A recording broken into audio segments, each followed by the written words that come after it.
R&D에 표준화를 연계하면 나의 R&D 활동에 어떻게 도움이 되는지는 다른 영상에서 언급했습니다. 그래서 여기서는 내가 표준화를 연계하려면 어떻게 해야 하는지, 그리고 표준의 문외한인 내가 어떤 도움을 받을 수 있는 것인지를 지금부터 소개해 드리도록 하겠습니다.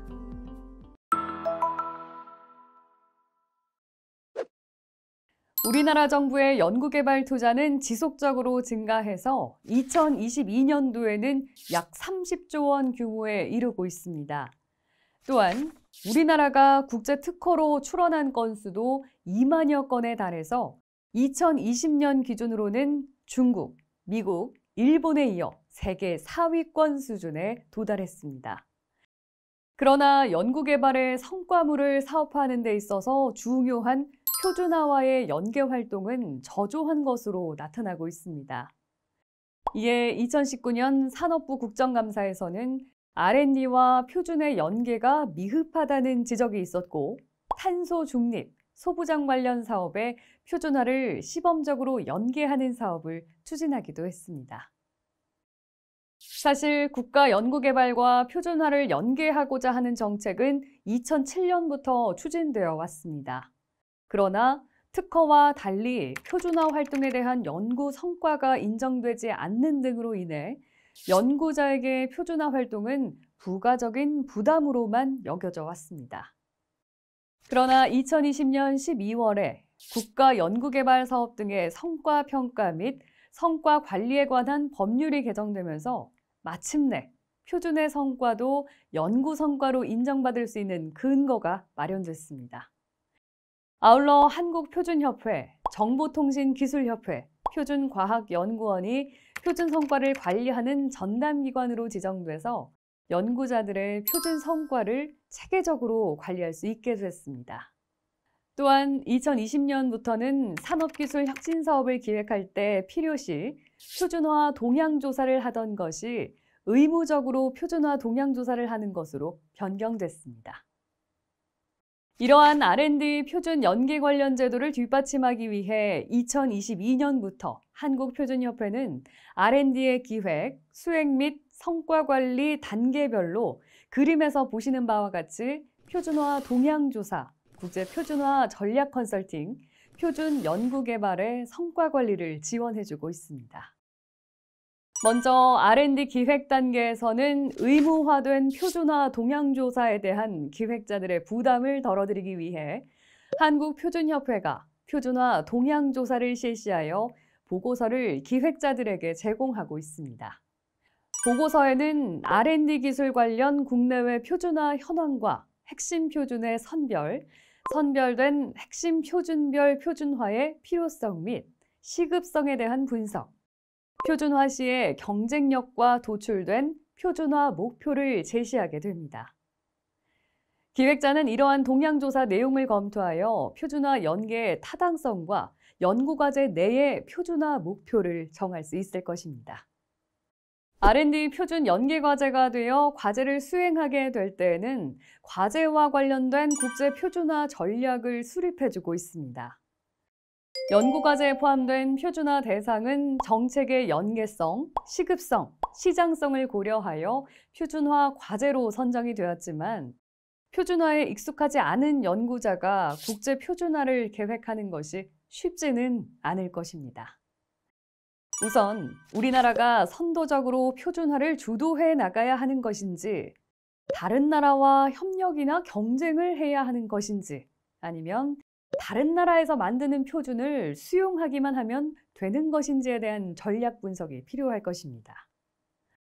또한 연구개발과 표준화를 동시에 진행해야 하는 것인지, 연구개발 후에 표준화를 진행해야 하는 것인지, 아니면 연구개발 전에 표준화를 먼저 추진해야 하는 것인지에 대한 판단도 필요할 것입니다.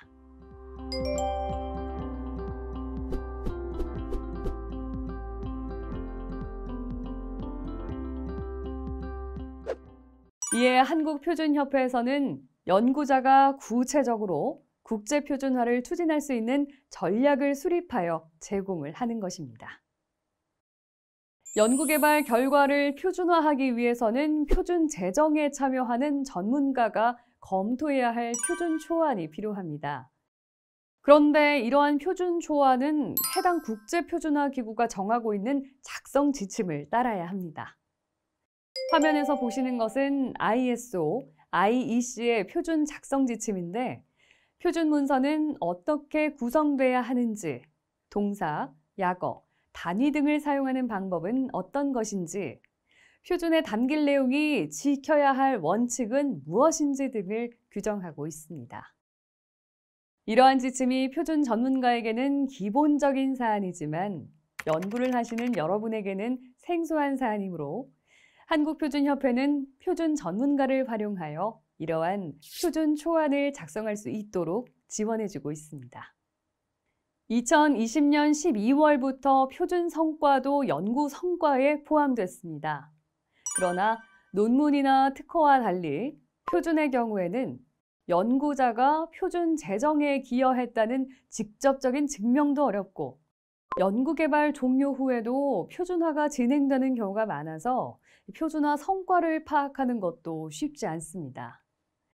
그래서 한국표준협회는 해당 표준화기구의 내셔널 바디를 통해 연구자가 표준 제안에 얼마나 기여했는지를 검증하고 표준화기구의 최신 정보를 활용하여 표준 성과를 확인하는 등 신뢰성 있는 성과 관리를 추진하고 있습니다. 아울러 연구자 개인 및 소속기관의 연구 성과에 표준 성과가 포함될 수 있도록 객관적인 성과 지표를 확립하고 인센티브를 부여하는 방안도 추진하고 있습니다. 연구자가 표준화 동향조사나 국제표준화 전략 컨설팅을 받고 싶다면 어떻게 해야 할까요? 우선 지원 대상을 확인해 보겠습니다. 당연히 국가 R&D를 기획하거나 수행 중인 과제는 모두 지원 대상입니다. 그런데 표준화는 R&D가 종료된 이후에도 계속 진행되는 경우가 많습니다. 그래서 5년 이내에 종료된 R&D 과제도 지원 대상에 포함이 됩니다. 신청 방법은 영상에서 보시는 서류를 준비하여 한국표준협회 표준성과혁신센터로 메일을 보내시면 됩니다.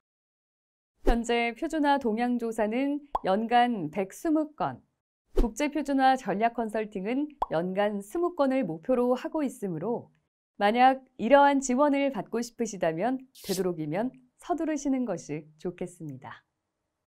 이제 R&D와 표준이 연계된 두 가지 사례를 살펴보도록 하겠습니다. 먼저 인쇄전자 기술에 대한 사례입니다. 인쇄전자는 그림에서 보시는 바와 같은 복잡한 반도체 공정 대신 간단하게 프린트하듯이 전자회로를 제조하는 기술입니다. 2010년 우리나라는 인쇄전자 기술이 향후 보편화될 것을 대비하여 선제적으로 표준화를 주도하는 계획을 수립했습니다. 이에 나노기술을 다루는 IEC TC113 내에 인쇄전자와 관련된 기술 분과를 신설할 것을 제안했는데 IEC는 이듬해에 TC119라는 새로운 기술위원회를 신설하는 것으로 결정했습니다. 일반적으로 기술위원회를 설립하게 되면 이를 제안한 국가가 표준화 활동을 주도해야 하므로 인쇄전자 기술을 개발하면서 표준을 개발하는 미래산업 선도기술 개발 과제를 기획하게 됐습니다. 인쇄전자용 초정밀 연속 생산 시스템을 개발하는 이 과제는 과제의 기획 단계부터 표준 전문가가 참여해서 R&D와 표준화의 연계를 계획했습니다. 표준화와 연관성이 큰 하나의 세부 과제에서 표준을 개발하도록 추진 체계를 구성했지만 과제에 참여하는 모든 기업, 연구소, 학계가 참여하는 표준위원회를 사업단 내에 두어 사업단이 개발한 기술의 국제 표준화를 지원하였고 우리나라의 표준 전문가들은 IEC-TC 119를 주도적으로 운영하는 윈윈 효과를 거둘 수 있었습니다. 이러한 R&D 표준 연계 전략 덕분에 10여 년이 지난 현재 우리나라가 제안한 10여 건이 국제 표준으로 제정되는 성과를 거뒀습니다. 마지막으로 2022년 R&D 연계 우수 표준 성과 발표회에서 소개된 사례를 살펴보도록 하겠습니다. 최근에는 자동차 유리에 각종 정보를 표시해주는 헤드업 디스플레이가 나오고 있습니다. 한국기계연구원은 자동차 유리에 부착할 수 있는 유연하면서도 투명한 마이크로 LED 디스플레이 기술을 개발하면서 기술의 성능을 입증할 수 있는 국제 표준화도 동시에 수행했습니다. 기존 LED를 부착하는 다이본딩 방식은 접합 과정에서 기계적 훼손이 심하면서도 생산성은 낮기 때문에 개발 기술은 그림으로 보시는 바와 같은 롤 이송 방식으로 이를 극복하는 연구였습니다. 그런데 연구 개발은 성공했다 할지라도 이러한 접합 방식이 사용 환경에 요구 접합력을 가질 수 있다는 것을 입증해야만 상용화가 가능해질 것입니다. 그래서 연구자들은 MEMS 소자용 접속 소재의 접착 강도 측정 방법을 개발하고 이를 IEC에 제안하여 국제 표준화를 주도하는 프로젝트 리더로 직접 활동하면서 국제 표준화를 했습니다. 지금까지 살펴본 두 가지 사례 중 첫 번째는 표준 전문가들이 연구과제에 합류하여 표준화를 추진한 사례였고, 두 번째는 연구자가 직접 표준화를 추진한 사례였습니다. 이러한 사례들이 여러분께서 표준화를 연계하는 전략에 참고가 되시기를 바라며 마치도록 하겠습니다. 감사합니다.